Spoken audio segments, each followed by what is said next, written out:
Today we talk about how can you disable sound effects on your LingoDeer app. We're going to figure out the solution or know how you can do that on your app.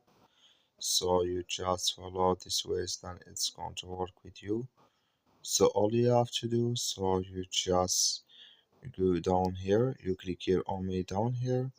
When you just click here on me, it's going to take you to this list. It's going to show for you like this here. So then all you have to do, you just go down here, then you click here on settings. When you just click here on settings, it's going to take you to next step here. It's going to show for you like this. Come here to sound effect, click in this sign or this color. Like you see color, it's gone. That's mean here sound effect disable with us now.